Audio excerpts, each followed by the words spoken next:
Bem-vindos, boa noite ao nosso encontro de sexta-feira. A gente está aqui ao vivo agora todas as sextas-feiras nesse canal da Rama Permacultura, que é também o canal da Escola Rama. Sejam muito bem-vindos. E a nossa ideia aqui nas sextas-feiras é a gente trabalhar um pouco desse nosso campo interno, sobre os nossos processos internos e de comportamento, principalmente, para a gente tentar pensar um pouco por que faz o que faz. O que a gente está precisando hoje é muito mais uma consciência sobre as nossas atitudes do que de técnicas. Nós temos técnicas para fazer muitas coisas, tantas técnicas que não foram colocadas em prática, tanta falta de persistência em insistir até que as coisas deem certo, e é por isso que a gente abriu esse espaço para falar desse nosso espaço interno, que é o campo interno. Muito boa noite, sejam muito bem-vindos.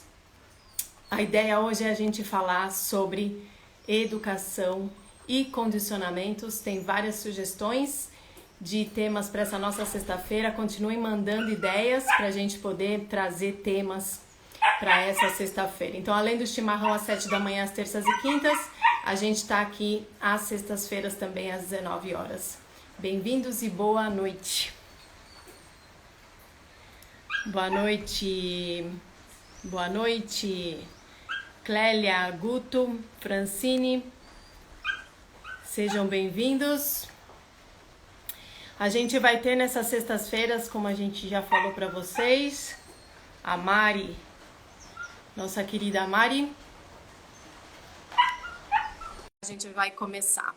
Então, eu fiz uma postagem aí alguns dias atrás, a gente está sempre falando sobre isso, o significado das palavras. Boa noite, Mari. Como estamos? Tá me ouvindo bem? Tô ouvindo mal porque tá chovendo.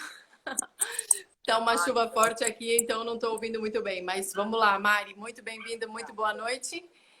Eu estava introduzindo o nosso assunto de hoje, que é educação e condicionamentos. Um bom assunto para a gente continuar a live da semana passada, né? E É bom muito importante. assunto, hã? Fala, pode falar. Bom assunto para a gente lembrar que a gente tem a ferramenta da educação não só na escola, não só na universidade, não só no tempo de estudar, que a gente acha que existe uma época para estar estudando e que depois isso termina na nossa vida. E a gente tem, na verdade, o início da nossa autoeducação, depois que a gente pode, na realidade, estar livre desses sistemas de educação que às vezes são mais limitantes e aprisionantes do que na realidade educadores e libertadores para nós, né? Então essa ferramenta da educação a gente precisa ver ela de uma outra maneira também e começar a entender da onde vem tantos condicionamentos que quase sempre não, mas tantas vezes nos limitam tanto, né? Então essa era a ideia da live de hoje, bem-vinda. Obrigada, boa noite para todo mundo. É muito importante a gente olhar esse ponto da educação, porque quando a gente fala educação, a gente já automaticamente associa à educação escolar. Então, é o tempo que eu estou na escola, enquanto eu sou criança, que eu estou precisando aprender e aprender coisas da escola. E a gente acaba esquecendo que tudo que a gente vivencia, tudo que a gente passa durante a vida, também é um processo educativo de aprendizado, né? E quando a gente percebe que cada fato que acontece na vida da gente, ele é educativo, a gente consegue trazer a questão dos condicionamentos para a conversa, né? Porque os condicionamentos, eles também vêm desde do nosso nascimento até a nossa morte. Nós somos seres condicionados, né? O interessante é a gente começar a olhar para esses condicionamentos, dos mais simples aos mais profundos e mais intensos, e perceber que toda a nossa educação é baseada em cima do condicionamento de alguém. Provavelmente a gente tem uma professora, lembra de alguma professora que passou condicionamentos pessoais dela para os alunos. Nós recebemos condicionamentos da família, do meio. Então, isso é muito importante a gente olhar. E outra questão que, ainda hoje, quando mais cedo nós falamos sobre o tema da live, que a gente fala que a educação e condicionamento, na verdade, é o próprio condicionamento que nos educa. né? Se a gente for perceber, e não há problema em ser educado pelo condicionamento. O problema é a gente não analisar o condicionamento que a gente tem, né? E aí voltamos à conversa da semana passada, que é perguntar o porquê eu sou condicionado em determinadas situações e em quais situações eu sou condicionado. Isso aí. E o importante, então, da gente ver, olhar ou se interessar pelos condicionamentos e pela nossa própria educação é a possibilidade da gente ter uma vida autêntica, ou seja, da gente poder expressar as nossas próprias escolhas, poder dizer quais são as nossas escolhas e não ter sido escolhido pelos condicionamentos e pela educação, que tem, como você falou, essa relação mútua, né? A gente tem condicionamentos e a partir do condicionamento a gente educa e a partir da educação a gente cria condicionamentos. E uma outra coisa que eu queria trazer, que é importante, é que o condicionamento ele pode ser uma base do preconceito. Gente, eu tô rindo porque vocês estão focados? Ó, o João tá na live. Sim. Eu tô adorando que só tem estrogênio hoje. Só tem estrogênio e o João tá só agitando aí. Escreve em nos caixa alta, comentários. né? Isso. Vou tirar os comentários porque o João tá comentando na live. Não. Hoje o João tá ali trabalhando no computador. Daqui a pouco ele aparece aqui. Então hoje tá sem João. O Moti latindo na porta, gente, eu não posso deixar ele entrar porque tá chovendo, ele é branco, ele tá completamente lameado, não vai dar certo. E a gente tá com um assunto muito sério aqui. Alguém tava aí nos comentários outra hora pedindo pra gente falar de coisa séria. Eu tô tentando. Então vamos lá. Então a ideia era um pouco a gente pensar também, né, Mari, trazer alguns exemplos de que coisas que a gente está condicionado, porque o condicionamento ele pode tender a virar um preconceito também. E aí a gente fica mais limitado e mais restrito ainda, ou seja, porque ele é tão incisivo, tão forte que a nossa resposta diante daquela imagem é muito automática, é muito direta, né? Então, se eu tenho um certo condicionamento, qualquer que seja, por exemplo, cachorro morde, cachorro é perigoso, né? As pessoas vêm para o campo e começam a pensar em cobra, começam a pensar em aranha. Você vê uma aranha e já entra em pânico. Você vê um cachorro e já sente medo, né? Então, claro que a gente tem medos mais ou menos primitivos, mas esses condicionamentos vão trazer uma série de reações nossas que nem sempre correspondem com a realidade. Então, olhar para o condicionamento ajuda a gente a se libertar de muita coisa, ajuda a gente a poder escrever a nossa própria história com mais autenticidade e, consequentemente, colocar nossos talentos à disposição de uma maneira mais efetiva, né? De uma maneira mais real. Exato. É muito importante salientar que o processo de olhar para esses condicionamentos, ele é gradativo, né? A gente não precisa chegar e já querer olhar para condicionamentos super profundos. Por que eu tenho certas dificuldades emocionais de relacionamento ou coisas mais profundas que trazem ou podem trazer um sofrimento maior? A gente pode chegar e olhar o condicionamento para coisas muito simples. Porque o mecanismo e o comportamento que a gente tem que ter para olhar esses condicionamentos é um comportamento de estar presente, que vocês tanto falam. Da gente estar presente e estar se observando. Então, são coisas simples. Por exemplo, se eu vou escovar o dente na hora que eu acordo, por que lado eu começo a escovar meu dente? Se eu sempre começo a escovar pela arcada de baixo, do lado esquerdo, por que eu não começo hoje pelo lado direito, pela arcada de cima? Né? Se eu corto frango, que hoje mais cedo a gente falou, se eu corto frango para quem come carne, o jeito que eu corto frango provavelmente é o jeito que a minha mãe me ensinou. Isso aconteceu comigo. Eu cortava o frango da maneira que minha mãe me ensinou a cortar. E nunca questionei se aquela era uma forma boa de fazer ou não. Mas não era a minha forma. A proposta de olhar os condicionamentos é que a gente desenvolva uma personalidade, um jeito de vida que seja nosso e que seja autêntico.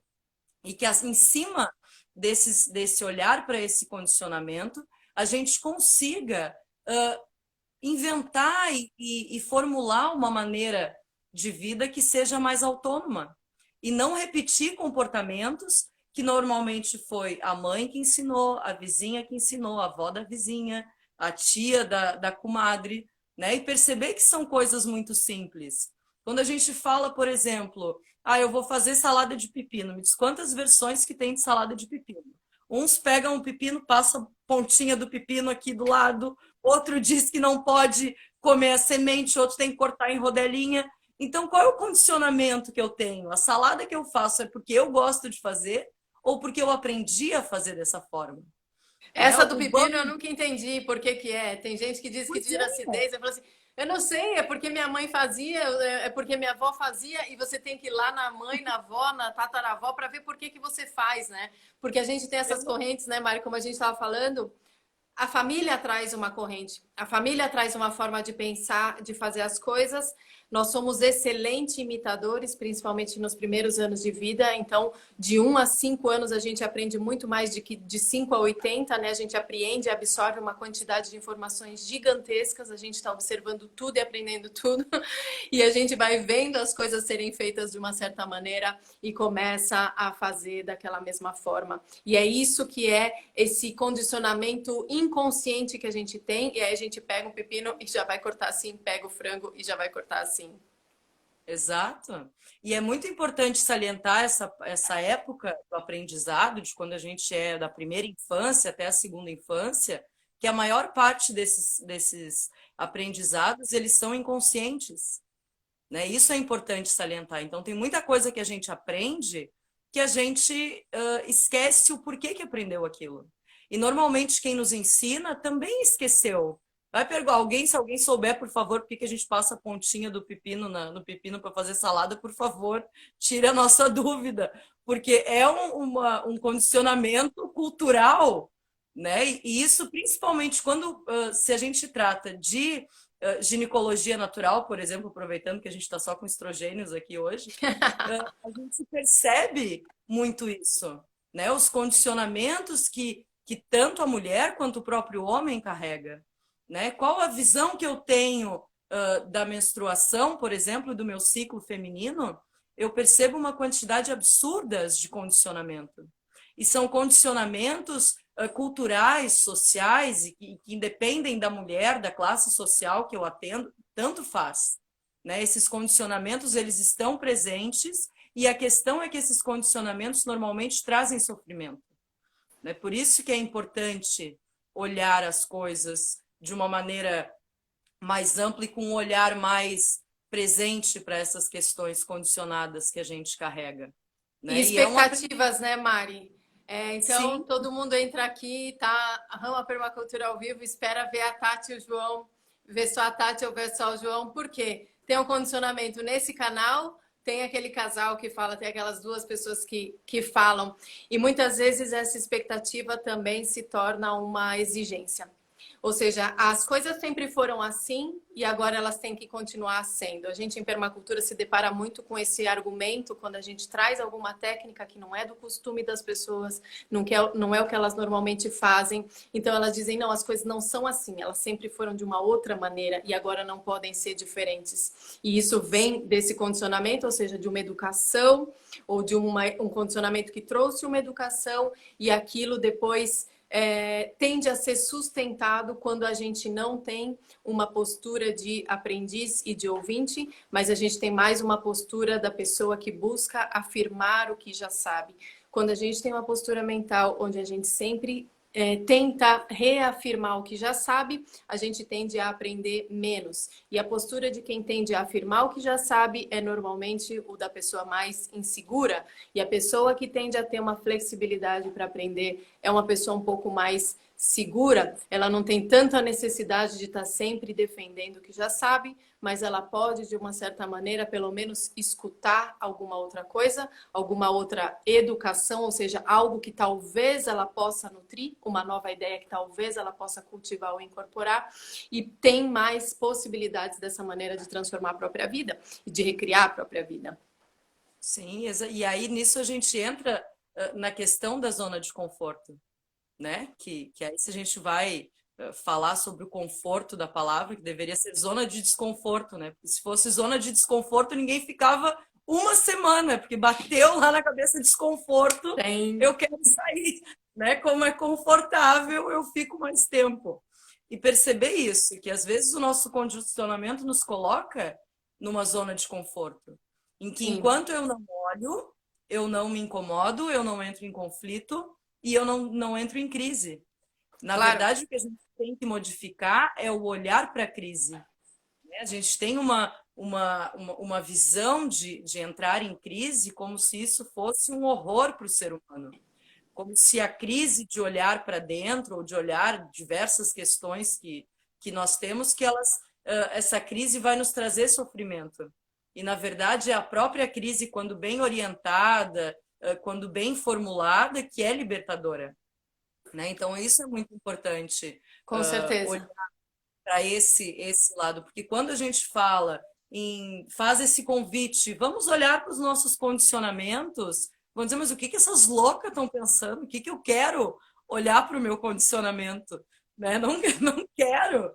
Né? E perceber que, olhando para os condicionamentos bobos que a gente tem, que é a maneira que eu arrumo a casa, a maneira que eu faço a minha comida, a maneira, e aí se a gente quer aprofundar um pouco mais, a maneira que eu entendo o meu lado profissional, quem eu tenho que ser no mundo para ser validado, né? Quais profissões são validadas, quais profissões não são validadas, qual é a minha forma de fluir, como é o meu condicionamento se eu me questiono o que é ser mulher no mundo e o que é ser homem no mundo.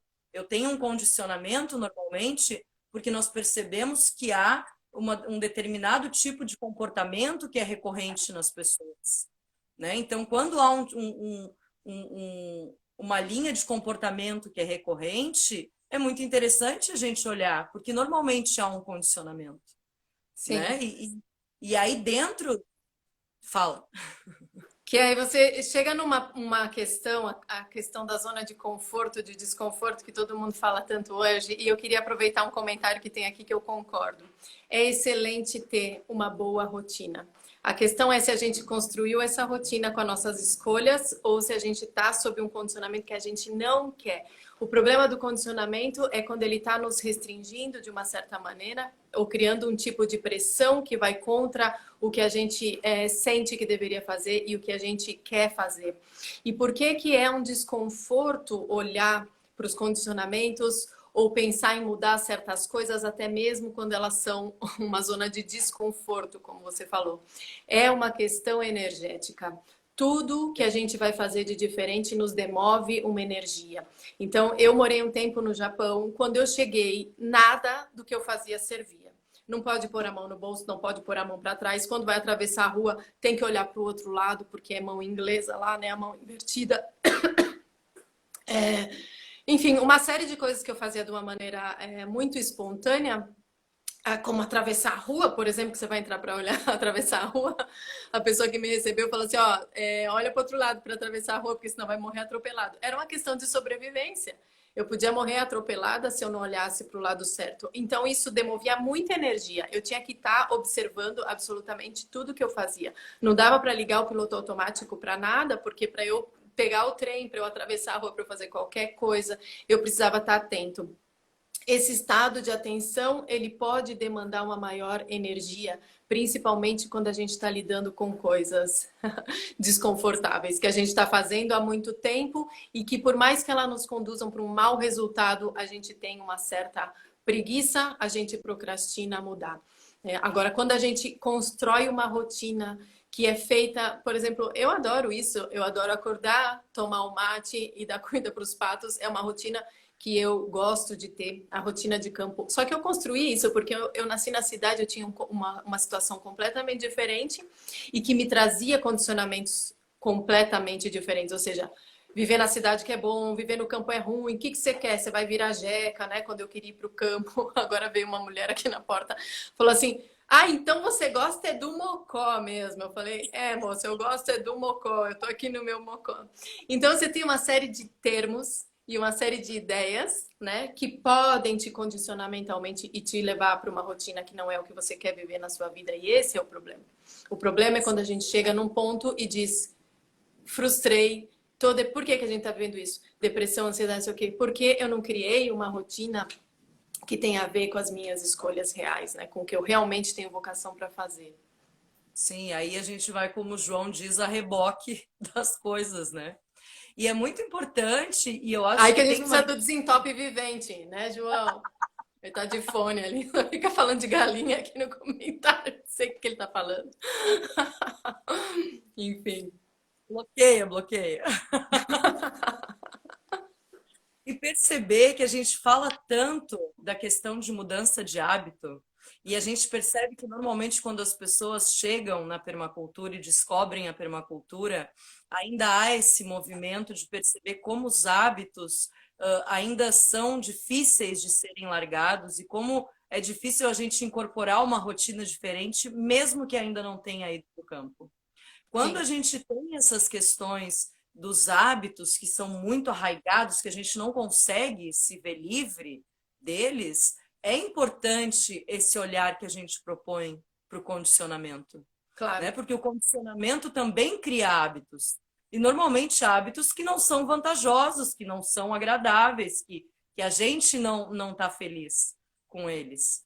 Né? E aí o que a gente faz? A gente quer olhar para o hábito em questão. E aí o hábito não muda.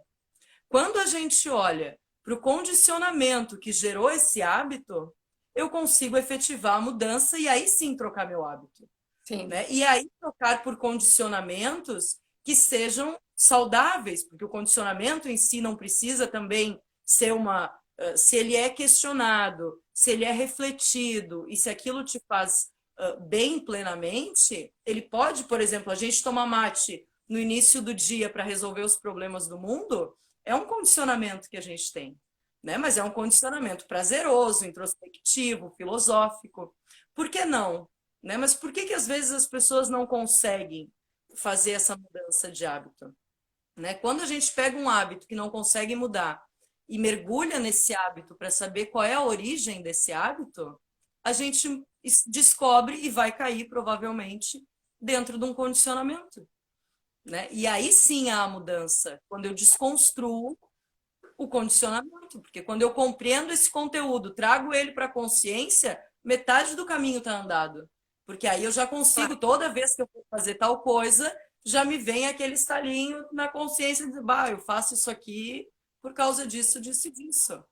Né? Então é essa a proposta de olhar para os condicionamentos. Né? Sim. Quais condicionamentos que eu tenho? Né? Isso é muito importante da gente saber e ter anotado, fazer um checklist dos condicionamentos, né?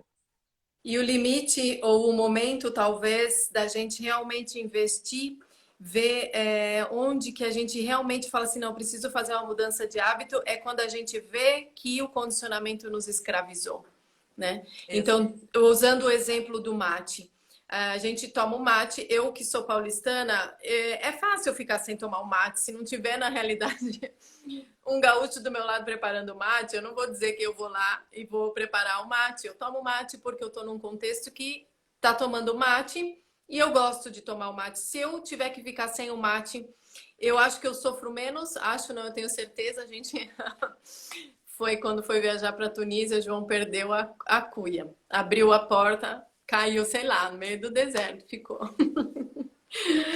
Só Só tinha uma cuia na aquela. Tunísia não deve ser fácil. E a bomba, porque eu acho que é o pior, porque você dá pra fazer um mate numa caneca, né? Assim. Mas enfim, aquilo de tomar o mate na cuia e tudo mais. E no outro dia aquilo era um problema, né? Aquilo era uma questão, ou seja, acordar e não ter o mate. Então, em que momento que o condicionamento ele começa a nos possuir, aquilo passa a se tornar um vício e na verdade a gente começa a sofrer porque tem aquele condicionamento. Por exemplo, a gente tem centenas e trilhões de ideias sociais, de condicionamentos sociais que são altamente restritivos e limitadores das nossas possibilidades de vida e de dar resposta para os problemas que a gente tem.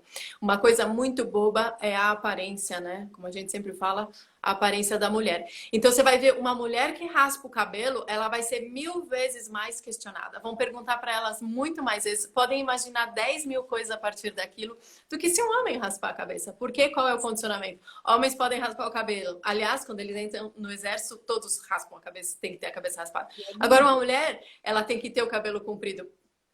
É uma ideia, um condicionamento mental que a gente tem sobre como deve ser o cabelo da mulher, como deve ser o cabelo do homem. Exato. Esse exemplo do cabelo raspado é muito importante, porque o cabelo está muito ligado com a fertilidade, com a saúde da mulher. Então, isso aí já vem há milênios de que a mulher, quanto maior o cabelo, mais fértil ela é e mais saudável ela é. E eu vou dizer, particularmente, ano retrasado, acho que foi, não me lembro quando que foi, eu raspei a cabeça, raspei a cabeça completamente. E é uma experiência que eu acredito que as mulheres devem fazer. Não é uma coisa que deveriam ponderar. Eu acho que é uma experiência que toda mulher tem que passar, porque a gente descobre a origem da autoestima. Da onde que ela vem, que ela não está ligada ao nosso cabelo, que ela não está ligada à maneira que as pessoas nos olham e nos enxergam e falam sobre. Então, é uma desconstrução da autoestima, né? E como eu estou preparado para lidar com uma possível desconstrução da minha autoestima? O que a minha autoestima está calçada? Em cima de quais condicionamentos a minha autoestima está calçada?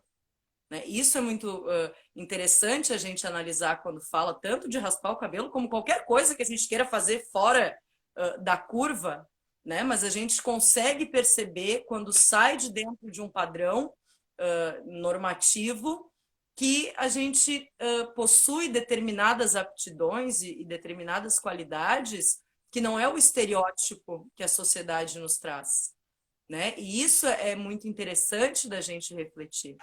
Por que há esse condicionamento sobre a autoestima, né? E também começar a ver, né, Mari, e todo mundo, o que é autoestima e o que é a estima que os outros nos dão e da qual nós nos alimentamos ou não. Então, a medida de estima real que a gente tem por nós mesmos é aquela que nos traz a verdadeira segurança. Quando a estima depende de eu ser elogiada, aprovada, de eu estar dentro dos condicionamentos sociais para ter o meu passaporte de ingresso social, para eu estar pertencendo a um lugar, a um grupo, a uma universidade, a minha família, o que quer que seja, aí eu estou num ponto de instabilidade muito maior. Aí eu não estou falando de autossuficiência. Não é autossuficiência da pessoa, nem autossuficiência do sítio, não é autossuficiência de qualquer coisa. Por quê? Eu estou dependendo de algo sobre a qual eu não tenho controle, que é a opinião dos outros sobre o meu cabelo, sobre a minha roupa e tudo mais. Então, autoestima, tá? O quanto você se estima, o quanto você se valoriza, o quanto você permite que você seja você mesmo por amor, e a estima dos outros é outra coisa, né? É algo completamente diferente e é o que nos embreta muito, o que nos faz muito obedecer condicionamentos sociais que às vezes a gente não tá afim de seguir, né? Não só o exemplo do... o cabelo é muito relevante porque a gente vê no Brasil, assim, eu acho que a quantidade de descolorante que se vende, essa ideia de ser loira, eu acho uma coisa completamente maluca. E aí a gente volta um pouquinho para a educação, né? A televisão é um educador. E por que na televisão no Brasil tem tanta mulher loira? Por que que todas as apresentadoras de TV, de programa infantil, de programa para mulheres, as mulheres são loiras, né? Então a gente tem aí uma educação que não é dita diretamente, mas através de uma imagem que você está tendo o tempo todo. Aí você se olha no espelho, se você não se estima, você vai buscar estima social pintando seu cabelo de loiro. Isso é uma coisa que está acontecendo o tempo todo, que as pessoas gastam dinheiro com isso, que as pessoas se intoxicam a cabeça com tanto chumbo de passar tinta, porque a gente não pode ter o cabelo branco, a gente tem que ter o cabelo loiro ou meio mechado ou alguma coisa desse tipo, porque a gente está buscando a estima do outro, porque a gente nutre a própria segurança através da aprovação externa. Exato. E perceber que tudo isso que a gente fala, se fala de estima, se fala de beleza, se fala de roupa, de corpo, a gente está falando de condicionamentos, né? Porque tudo isso é baseado. Quando a gente fala em educação, se a gente vai tratar a educação no âmbito escolar, por exemplo, a gente, eu acho que ainda há uma cultura muito do grande pai, com a escola também. A gente coloca, quem tem filho, coloca, não generalizando, obviamente, as crianças na escola e acaba, às vezes, achando que a escola tem esse dever de Uhum. ensinar as questões, de ensinar determinados condicionamentos para a criança e nos tira esse peso. Então, aí a gente traz a questão da autorresponsabilidade se a gente fala de educação. E se a gente está falando de educação ainda na fase da criança, né? Qual é a responsabilidade do pai e da mãe de formular uma educação paralela à educação da escola? Essas questões que a gente trata aqui para adultos são questões que podem ser tratadas com crianças. Claro. Da mesma forma, trocando as palavras, trocando a maneira de falar, mas isso é um assunto que desde a infância a gente tem que trazer, né? Então é muito importante de quem vira essa chave, quem faz permacultura e quer fazer permacultura e quer fazer um processo interior de perceber que esse processo todo as crianças devem ser incluídas, né? O que a Sim. gente faz diariamente, o que vocês fazem diariamente é estar desenvolvendo um pensamento crítico.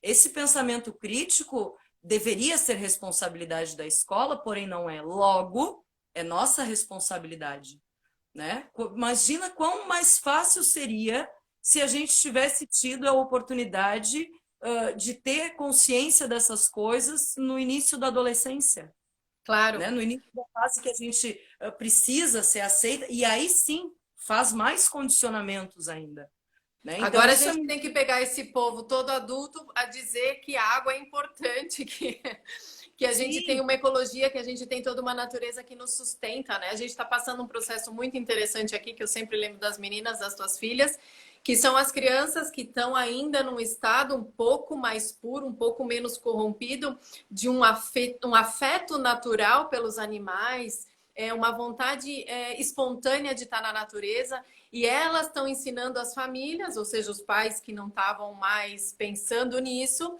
a voltar para a natureza, né? Então, eu quero ter uma galinha, e o pai que para ouvir, porque aí normalmente veio o condicionamento social a dizer: não, galinha é coisa de gente caipira, o que você vai querer galinha, né? É uma coisa assim que um cachorro você podia ter, mas uma galinha não tem como ter. E trazendo isso para as famílias, porque na realidade a educação ela é uma nutrição, ela é uma adubação de um campo e ali nasce o que a pessoa realmente é, ali nascem as vocações dela e no nosso processo educacional normal a gente não tem espaço para isso, né? A gente tem uma condução para você tem que falar X línguas, você tem que ter um currículo tal, você tem que saber tais coisas, gostar de galinha não tem nada a ver com isso. Então você não pode gostar de galinha. E agora a gente está realmente num colapso humano em relação aos bens naturais por causa disso, porque a gente não falou das coisas mais elementares, que às vezes de uma maneira muito espontânea uma criança traz e a gente começa a cortar, a dizer o que pode e o que não pode, né? exato. E esse é outro condicionamento que nós temos, de acreditar que a criança não tem a competência de compreender determinados assuntos, né? A Uhum. criança tem competência e tem aptidão para entender qualquer assunto. Basta a gente adaptar a nossa maneira de falar e a maneira que a gente vai explicar para que aquilo caiba dentro da realidade dela, né? E aí, novamente, nós trazemos a responsabilidade para si. Esse processo todo que a gente tanto fala e que vocês tanto falam há anos, é um processo de justamente pegar a responsabilidade e dizer, não, daqui que isso aqui é minha responsabilidade, né? Então a gente vai dentro desses condicionamentos de criação, porque até poucos anos atrás as crianças não comiam na mesa com os adultos. Claro. Até hoje ainda tem famílias que no almoço de domingo tem a mesa das crianças e a mesa dos adultos, né? Que os adultos estão conversando e as crianças não estão junto.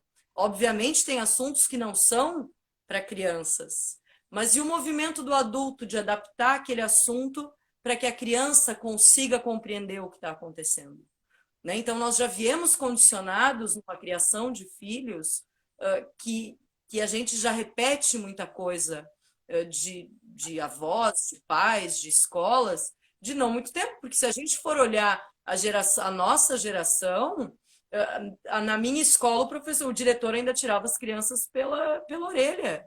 Isso não fazem tantos anos assim, né? Então, houve uma mudança muito rápida e a gente ainda carrega determinados condicionamentos. Mas aí a gente bate em outro condicionamento, que é a questão da hierarquia, né? Sim. Quão seguro eu sou e quão certo do que eu ensino e da educação que eu dou, que eu permito que o meu filho me questione, que eu permito que meu filho me olhe com igualdade e não com essa coisa da hierarquia do pai e a mãe lá em cima e o filho aqui embaixo, né? Trazendo o filho numa visão de equidade, a gente consegue fazer esse movimento que a gente está falando em crianças. E aí a gente aposta, e eu tenho certeza, que as crianças, em muito menos tempo, conseguem efetivar essa mudança e compreender as coisas com muito mais facilidade do que os adultos, porque, obviamente, eles têm muito menos condicionamentos que nós, né? Claro. Quando a gente fala, por exemplo, de ir para o campo, todo mundo já percebeu, a grande maioria, de que a vida dentro de um grande centro é caótica.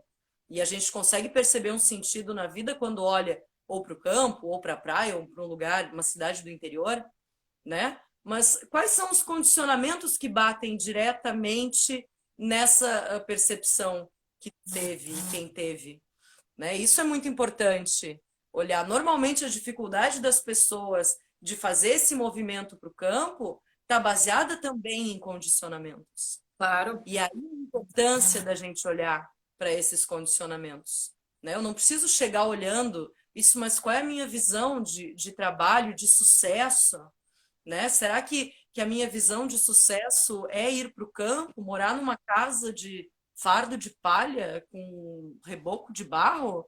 Isso é socialmente Será que é aceito? sucesso? Será que eu dei Será que certo? isso... Se eu for morar? Exato, né? Quando a gente fala, porque não, mas eu já me programei, já fui educado para ter uma renda tal, porque a gente sabe que tem limites de renda que são socialmente aceitos.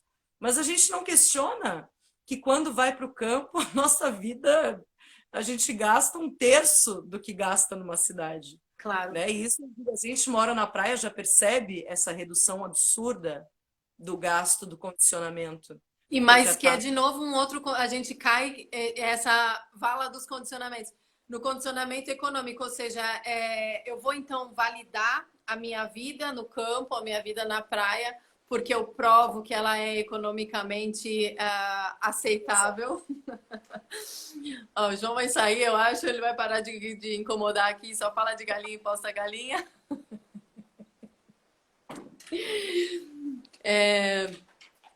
Tá vendo? Agora perdi o que eu tava falando. E a gente entra, então a gente vai caindo de condicionamento em condicionamento. E aí eu quero morar no campo, mas não vale a minha vontade. Vale se eu justifico aquilo economicamente, se economicamente aquilo tem realmente validade ou não, né? Porque eu estou economizando no campo, então eu provo por A mais B que eu financeiramente estou bem, e aí, ok, então eu tô certo, estou tendo sucesso. Porque até o Ó, pessoal, provar, próximo eu vou bloquear os comentários, e principalmente se o João estiver assistindo a live. tem o João no celeiro com a mata. Louco para dar um joelhaço ou para fazer alguma coisa assim. Arrumar alguma coisa para ele fazer. E é Ó, muito pessoal, importante. isso aqui que é uma boa postura, ó. Ó, isso aqui é uma boa postura. Olha a quantidade de ovos aqui, ó. Falar de postura tem que falar de galinha, senão não adianta. Aí é fake news. Postura para quem mora no campo é o ato da galinha de botar ovos, né, Mari? Temos que entender. Postura para nós é outra coisa. E é bem mais simples de entender a postura das galinhas, né? Botando ovo. É verdade. A nossa postura tem tantos condicionamentos, né? Ou que chamam de falta de postura também. A gente estava conversando, eu e o João, hoje no almoço. Ele estava dizendo o que eu fiz, que é falta de educação. Ah, eu terminei de comer, botei meu prato para o lado. Ele disse que isso é falta de educação. Imagina se ele pode falar que é falta de educação. Mas ele quis falar que eu estava fazendo era falta de educação.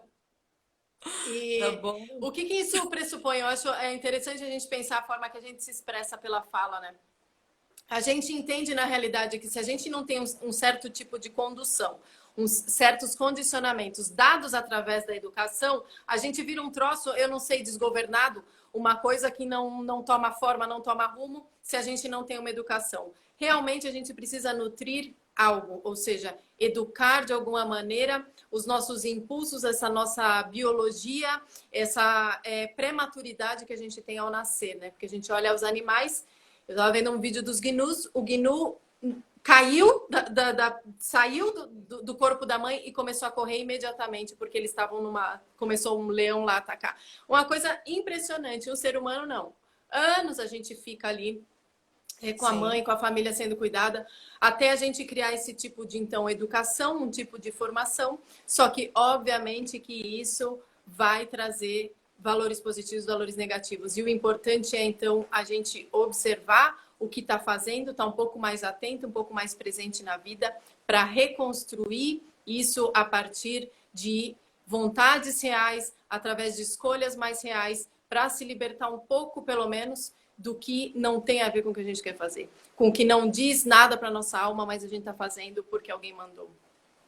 Sim, e olhar que isso que a gente está falando é leitura da paisagem. Uhum. É a leitura da paisagem interior. A gente não precisa dar o tempo todo nome aos bois, né, que nem diz aí em Bagé, para conseguir saber o que é. E a proposta é essa, né, de olhar para os condicionamentos. No início vai ser mais difícil, talvez, provavelmente, mas perceber que num tempo muito curto, isso vira um hábito. E poucas coisas a gente faz sem que a gente esteja percebendo o que a gente está fazendo. E aí chega num determinado ponto que a gente começa a procurar coisas para olhar. Não, eu devo ter alguns conteúdos ocultos ou alguma coisa que eu vou achar para olhar, né? Porque é um processo prazeroso. Porque a gente vai percebendo que a gente vai ficando mais leve e a gente vai vivendo em cima do que realmente acredita. Claro. Né? Porque a gente o tempo todo está batendo em cima desses condicionamentos e normalmente a gente não percebe que eles são condicionamentos. Né? Um exemplo que eu acho maravilhoso é o tal dos almoços de domingo e os churrascos de domingo. Né? Quando eu vou para os churrascos de domingo, feliz e tranquila e sabendo que aquele é um momento de comungar e de partilhar com a família ou com os amigos, é maravilhoso. Agora, quando eu vou para um churrasco de domingo, azedo porque eu tenho que acordar mais cedo para ir, porque normalmente o almoço sai de meio-dia, incomodado porque eu vou encontrar pessoas que eu não queria encontrar, vou ter que falar com fulano que é chato, com ciclano que é grosseiro. Ali é um condicionamento. Por que eu vou nesse churrasco? Né? E esse olhar sem julgamento, um olhar sem punição, autopunição ou punição do outro, sem afastamento, sem conflitos, porque não é interessante fazer essas mudanças vibrando nessa energia do rompimento, das finalizações e de brigas. A gente não precisa fazer isso. A gente precisa ter noção de quais são os nossos condicionamentos para aí sim poder aplicar a nossa vontade. Porque eu não consigo nem olhar para a minha vontade como a minha vontade. Será que minha vontade é verdadeira? Ou será que a minha vontade está baseada num condicionamento? Sim. Né? E esse questionamento que a gente nunca vai ter uma medida de o quanto, né? É muito difícil a gente quantificar isso. É, na realidade, um amar a si próprio, um abrir o coração para si próprio, porque a gente pode identificar um comportamento que a gente está fazendo por obrigação social ou por obrigação de algum condicionamento, quando a gente não está se sentindo bem. E quando a gente não tem esse discernimento e vai fazendo tudo no automático, quer dizer que a gente não está cuidando da gente mesmo, não está amando a gente mesmo. Então, eu posso sentir, dizer, falar assim, eu preciso ir nesse almoço de domingo, por que eu sinto que eu não quero ir? Né? E aí o seu companheiro, a sua família vai falar, mas é tão bom, vão estar lá as pessoas que você ama, vai ter isso, vai ter eu não sei o que para comer, que você gosta de comer, qualquer coisa, e você não sente que é aquilo que você quer fazer. Então, esse ponto eu acho que é o ponto de parar e falar, fazer os questionamentos, né? E dizer, então por que que eu não quero? Então qual é o meu problema com isso? E aí a gente consegue identificar melhor esses condicionamentos e trabalhar essa autoeducação e poder se construir e construir o próprio destino. Eu acho que essa era a ideia principal, né, Mari, que a gente queria trazer hoje. E lembrar que é muito importante também que nós não somos educados socialmente, quando eu falo educados, não restringe a família ou a escola, todo o meio, a expor a nossa vontade, né? A expor o que a gente quer, a fazer as coisas da maneira que a gente quer. A gente vem com determinados comportamentos que já são pré-estabelecidos, e para a gente ser aceito, a gente precisa seguir esses comportamentos Claro. e essa maneira de fluir no mundo. Então, perceber isso. Obviamente, é difícil a gente se deparar com determinados condicionamentos que não envolvem só a gente. Enquanto o condicionamento é só nosso, por exemplo, eu escovo o dente, começo pelo dente de baixo, começo lavando o braço esquerdo porque me ensinaram a tomar banho desse jeito. É muito fácil, né? Quando a gente trata de condicionamentos que a gente vai ter que expor a nossa vontade para o outro, é que a coisa às vezes dificulta, né? E as coisas que a gente já sabe que o outro não quer, né? Ou que Exato. socialmente não quer. Socialmente não é aceito. E perceber isso, que eu acho que é muito importante essa questão do que a gente sente, né? Como eu me sinto? Eu me sinto bem quando eu consigo me livrar de determinado hábito ou não fazer algo que não me faz bem?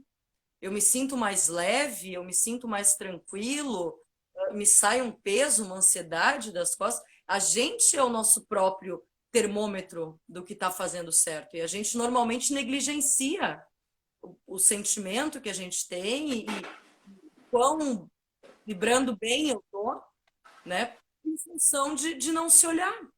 Mas a gente é o próprio termômetro do que está acontecendo. Se a gente faz algo e percebe que está bem consigo, que está se sentindo mais tranquilo, mais leve, menos ansioso, não precisa de resposta social nenhuma. Claro. Né? A gente tem a certeza interna de que está melhor. Né? Sim. E aí o outro, volta a coisa que a gente fala do outro. Se eu me deparo com condicionamentos que envolvem eu me colocar perante outras pessoas, a gente tem que lembrar que o outro tem que ter compaixão, tem que ter amor, mas é o outro com a visão do outro. Claro. Né? E a gente não tem como mudar a visão do outro, a gente consegue mudar a si próprio. E isso a gente tem responsabilidade de fazer. E todo o olhar do condicionamento tem que ser pensando na gente, né? O que vocês falam, bom, é menos um para incomodar, né? E ao mesmo tempo é mais um. Então, Claro. é muito. Eu acho que é tranquilizador a gente optar por fazer esses olhares internos, né? Porque a gente vai deixando bagagens desnecessárias pelo caminho. Isso. E aí tem uma coisa muito importante para ser valorizada, né? Que é o que a gente estuda, que é, na realidade, o valor é o sentir. Porque a gente está naquele condicionamento do penso, logo existo, que é uma das coisas mais absurdas que existe, porque se eu sinto, eu não existo. Porque até para pensar, eu penso para sentir uma determinada coisa. E a gente tem esse sentir relegado, ele tem pouco espaço, né? A questão não é o que você sente, mas é sempre o que você pensa. E aí tem toda uma história que a gente já conhece, antiga, de que as mulheres são sentimentais, daí outros estereótipos e outros condicionamentos, e que o homem é racional e etc e tal. E aí a gente pode, um momento, falar de energia masculina e feminina em sua pureza, para tentar trazer um pouco esses assuntos. Mas aqui o que era importante trazer é que, a partir dessa tua fala, que o sentir tem que ter espaço na nossa vida, né? Mesmo que a gente não tenha ainda uma explicação racional de por que sente determinadas coisas, nem por isso a gente deve eliminar o sentir. Eu vivi a minha vida inteira assim, né? Eu sempre senti, por exemplo, de vir para o campo racionalmente, eu não podia explicar nada para ninguém. Né? Sim. Porque eu vou ganhar mais dinheiro no campo? Não. Porque eu vou desenvolver a carreira no campo? Não. Então, mas eu sentia de ir para o campo. E isso foi só porque eu fui seguindo o meu sentir conforme eu pude, que eu encontrei meu caminho de vida, e hoje é possível explicar melhor com a razão. Então, nem sempre as coisas partem de um processo racional claro, onde a gente já sabe tudo que vai acontecer. Isso é uma coisa que a gente trabalha muito no planejamento. Às vezes as pessoas ficam inseguras porque elas querem ver todo o caminho delas até chegar no sítio, até chegar no campo. Não tem como ver todo. Tem como planejar muitas coisas com as ferramentas da permacultura, mas prever tudo e dizer que tudo vai acontecer conforme o seu plano é uma mentira. É uma ilusão que não existe. E nada na vida é assim, na realidade, né? E nisso o sentir entra justamente como um termômetro para ir quando a gente vai usando o sentir, não só o sentir interno, mas os sentidos de uma maneira geral, como uma ferramenta real de orientação, a gente se endereça muito melhor para o que a gente quer do que se a gente ficar só na razão fria, porque os argumentos da razão não são os mesmos do sentir e as coisas têm que se complementar. Então, vida integral é sobre trazer o sentir também. Não é só pensar, não é só sentir, não é só o corpo, é a gente buscar estar tranquilo, estar solto na nossa integralidade, que inclui sentir. Sim.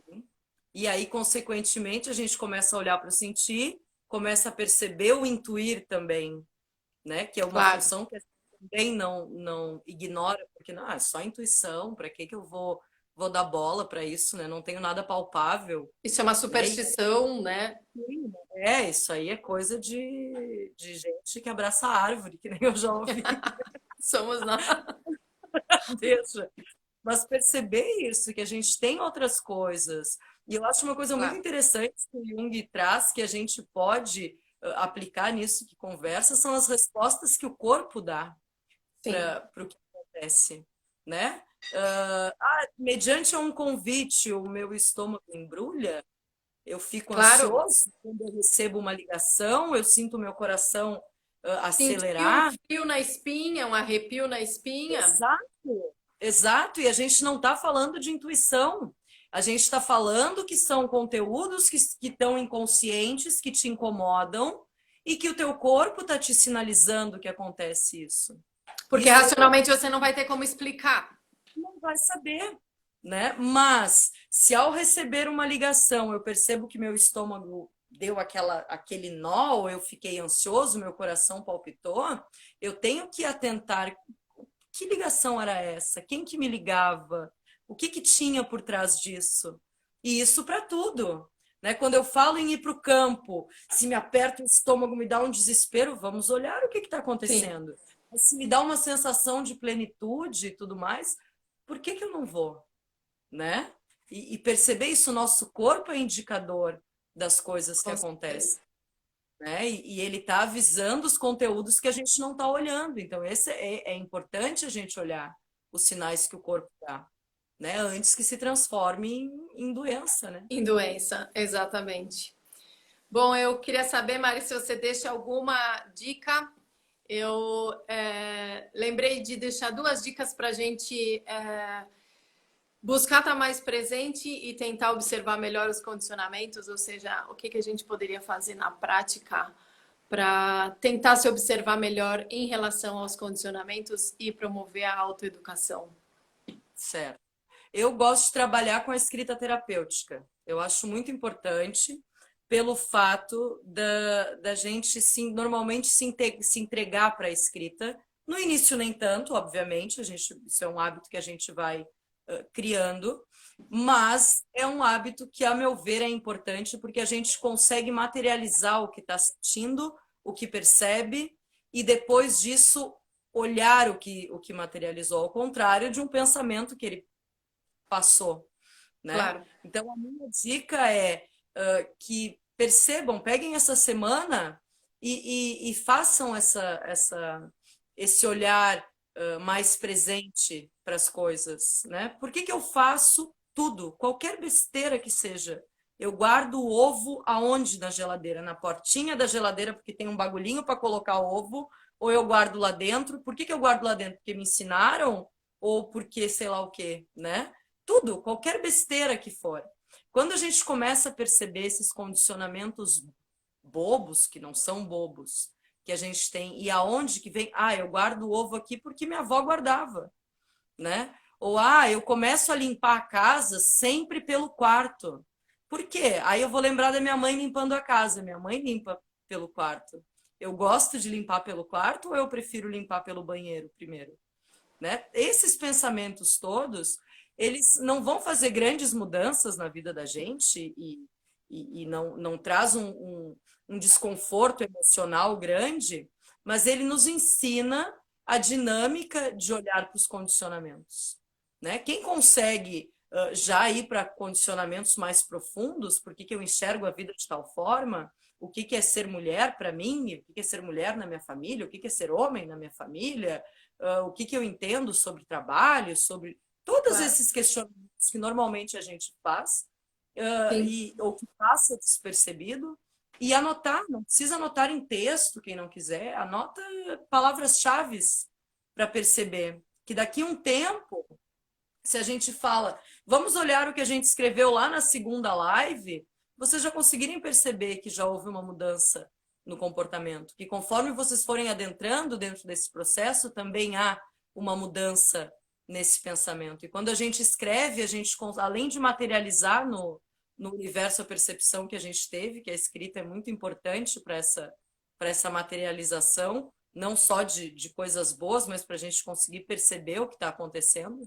Né? Eu acho que a escrita terapêutica é uma boa análise.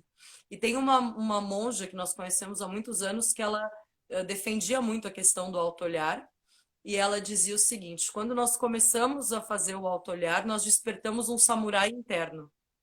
E é justamente isso que acontece. A gente começa a criar uma vozinha na cabeça que está te observando.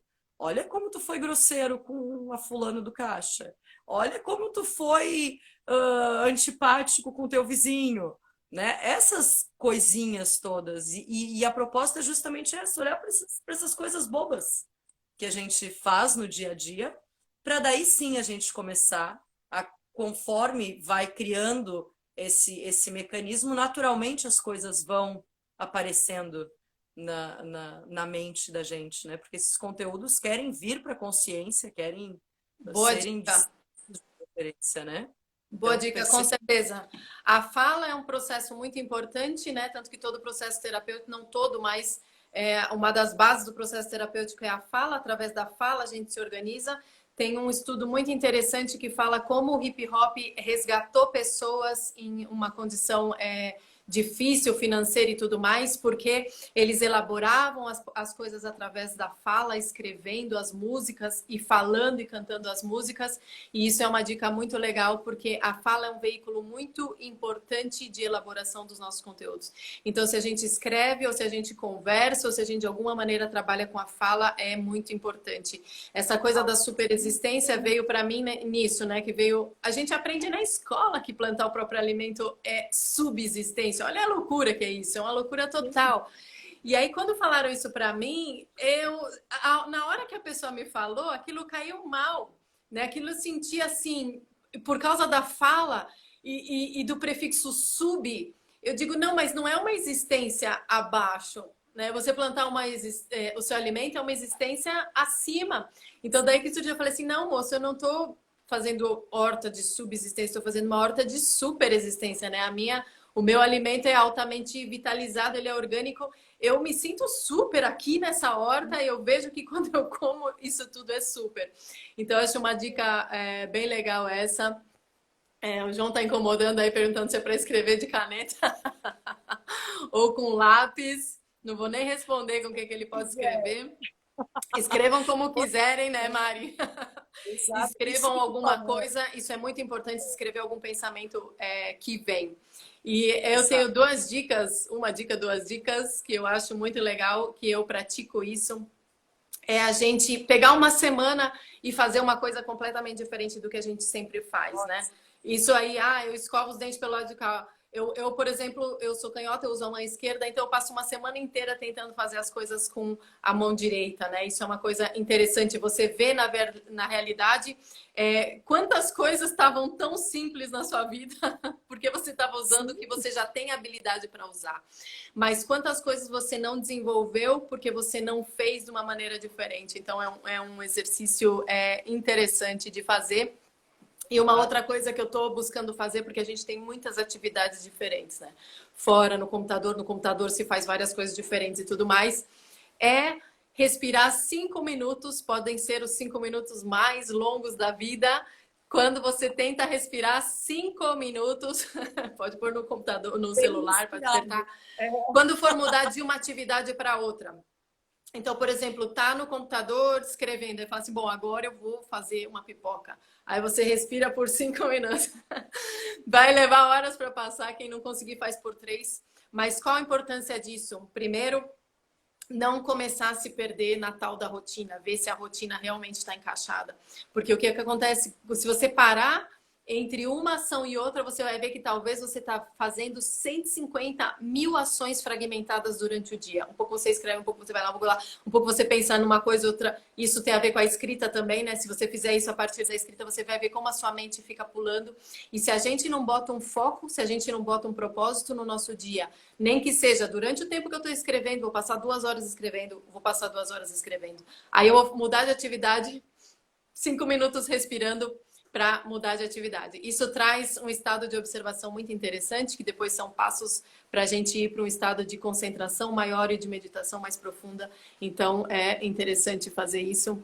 Essas são as minhas 2 dicas. Mari, agradeço pela sua da escrita. Se alguém tiver dúvida como faz a escrita terapêutica, pode falar com a Mari ou pode perguntar aqui nos comentários, que ela vai responder, né, Mari? A outra dica que eu dou é separarem um bloquinho, um caderno, porque a gente vai passando coisa para vocês fazerem. Quem quiser fazer já passa separado, porque sempre vai ter dicas. E o muito interessante do caderno, que a gente percebe que o Jung, depois do caderno dele, virou o livro vermelho, o Freud escrevia, Blavatsky tinha o livro de percepções.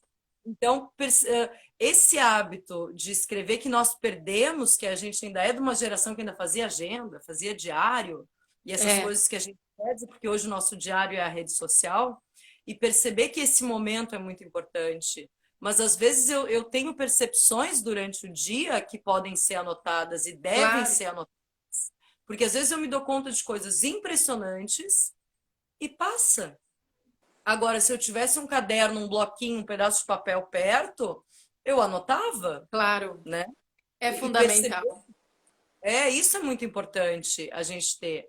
E às vezes a gente pode fazer isso com muito carinho também, porque realmente viram. Eu tenho umas cadernetinhas, porque não necessariamente você só escreve, você pode desenhar também. Ela é tapada de escritos e de desenhos. E isso está dando origem a essas cadernetinhas ao livrinho Leitura da Paisagem e Alquimia Interior, que se Deus quiser sai no ano que vem. Com essas reflexões, ou seja, esses olhares para a natureza e o que isso traz para a gente interiormente, não é o nosso assunto aqui hoje, mas é uma coisa que sempre me movimenta muito, né? Ou seja, eu olho um lago e aí me vem um monte de coisas e interiormente eu processo um monte de mudanças. E essa é a base da alquimia, na realidade, sempre foi olhar para o mundo externo e ver como aquilo te suscita interiormente. E quando a gente escreve, a gente vai ver que na realidade a gente tem no dia a dia vários insights desse tipo, várias coisas que podem nos ajudar nessa alquimia. E é como você falou, passa, né? Porque você tem que lavar a louça, tem que fazer alguma coisa. E aí entra os 5 minutos, porque se você se dá tempo, pelo menos entre uma atividade ou outra, você pode captar essas coisas que são na realidade você mesmo.